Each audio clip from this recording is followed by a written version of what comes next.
Your time is now. I want to share with you an idea that has completely transformed my life, my clients' lives, and everyone's lives here that's heard this idea at the Coaching Institute. It's just rocked their worlds. And it's our relationship with time that either allows us to feel empowered and able to be able to create choices that will empower our lives, or to fall into the trap of feeling like we are a victim and we never have enough time. We're always too busy to live our best life. The first thing is this: what is time? Well, time is actually a construct. It's something that we made up to measure the ever unfolding moments of now that we live in. Now, I appreciate that this is a conversation that sounds like it needs like red wine and cheese and a couple of like documentaries about how the universe works and stuff like that. But stay with me. We live in the moment of now. Now, right? That's the only place we can be. We have to measure that. Otherwise, we wouldn't be able to live as a society. We have to measure it.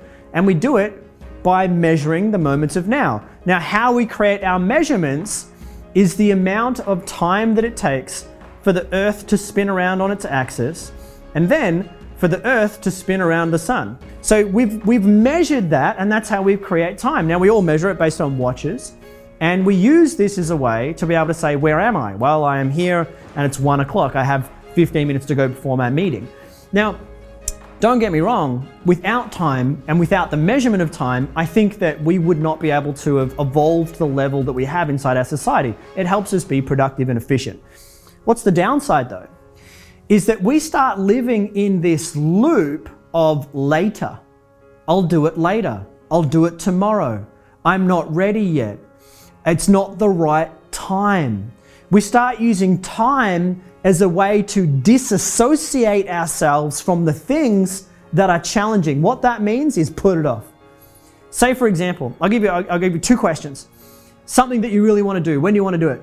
Just think about something that you absolutely love. When do you want to do it? Now would probably be the answer. We start using time as a way to move towards us the things that are comfortable, or the things that we love, or the things that we enjoy. And we use time as a way to move away from us the things that we don't want to do. Now, a lot of people get stuck in this trap because when it comes to their goals, check this out. Your goals are on the outside of your comfort zone. And because they're on the outside of your comfort zone, by the way, everyone's goals are on the outside of our comfort zone. They are uncomfortable. They're on the outside of it. They're uncomfortable. So our goals include challenge. And what a lot of people do is they go, that's uncomfortable, I'll do it later. That's uncomfortable, I'll do it tomorrow. Now, this is the next part of this, is we want to be aware of what's called magical thinking. Magical thinking is where we trick ourselves into believing that things will take care of themselves if we do nothing. And this creates a lot of pain for a lot of people in their lives. For example, you've got someone who's not looking after their health, and they really need to be looking after their health. And they keep saying, I'm going to start that diet tomorrow. I'm going to do it tomorrow. I'm going to get to it next year. But they never get to it because you and I know tomorrow never comes, right? This is what I'm about to say is the most empowering statement to live our life by. What you are willing to do today is all you are willing to do tomorrow.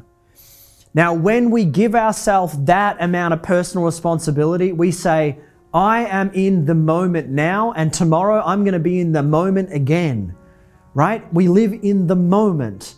I am in this moment of now. Tomorrow, I'll just be in this moment of now again, but it'll be tomorrow.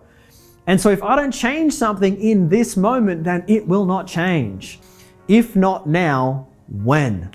If not you, who? And a lot of people, they use magical thinking and they say, it'll work out. It'll work out.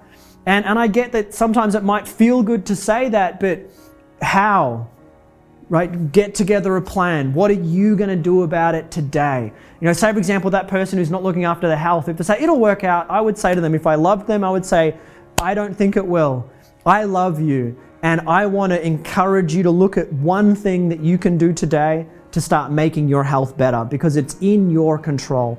And when you outsource your control to the external world, you are outsourcing your life, and that is a major risk to take. So the last part is this.